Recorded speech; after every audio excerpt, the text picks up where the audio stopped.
नमस्कार, बुलंद भारत टीवी पर आपका स्वागत है। मैं शंकर दत्त पंत।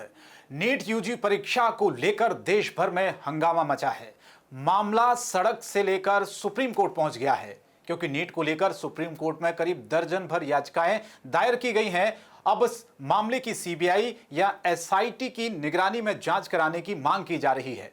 सुप्रीम कोर्ट में जो याचिकाएं दायर की गई हैं, उन पर मंगलवार को सुनवाई हुई। सुनवाई में सुप्रीम कोर्ट ने सख्ती दिखाई। पूरे मामले पर सुप्रीम कोर्ट ने एक बड़ी बात कही कि अगर 0.01% भी किसी की खामी पाई गई तो हम उससे सख्ती से निपटेंगे।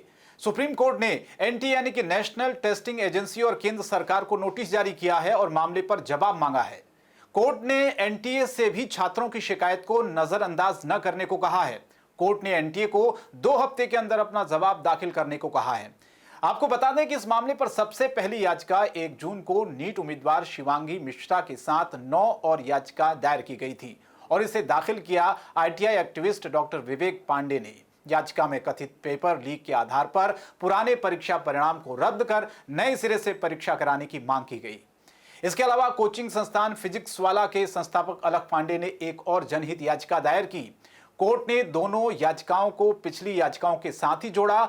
अब इस पूरे मामले की अगली तारीख 8 जुलाई तय की गई है। इन मामलों पर दिल्ली सहित देश भर में प्रदर्शन हो रहा है। छात्र मांग कर रहे हैं नीट परीक्षा दोबारा कराई जाए। वहीं दिल्ली में आम आदमी पार्टी ने भी केंद्र सरकार के खिलाफ मोर्चा खोल दिया। आपने दिल्ली के जंतर मंतर पर प्रदर्शन किया। आम आदमी पार्टी का यह कहना है कि देश के भविष्य के साथ अन्याय हो रहा है और इसे बर्दाश्त नहीं किया जाएगा। और इसमें घोटाला क्या है आपको मालूम है? ये नीट की परीक्षा का रिजल्ट जो आना था, ये आना था 4 जून को, 14 जून को। 14 जून को परीक्षा का रिजल्ट आना था। आया किस दिन आ गया? 4 जून को रिजल्ट आ गया। क्यों रिजल्ट आ गया?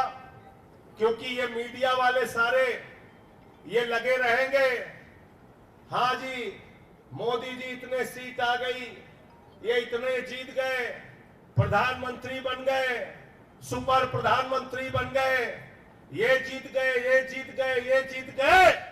भारतीय जनता पार्टी के गुणगान में पूरा देश लगा रहेगा और भाजपाइयों के पेपर लीक की चर्चा नहीं होगी। आपके अलावा कांग्रेस नेता प्रियंका गांधी, राहुल गांधी, रणदीप सुरजेवाला समेत कई नेता इस पर सवाल पूछ रहे हैं।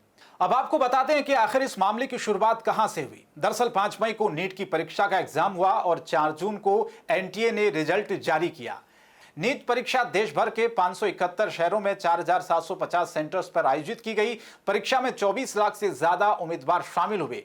रिजल्ट के साथ एजेंसी ने कट ऑफ और टॉपर्स भी अनाउंस किए और जैसे ही रिजल्ट जारी हुआ, नीट के छात्रों व एक्सपर्ट ने इस पर आपत्ति जतानी शुरू कर दी।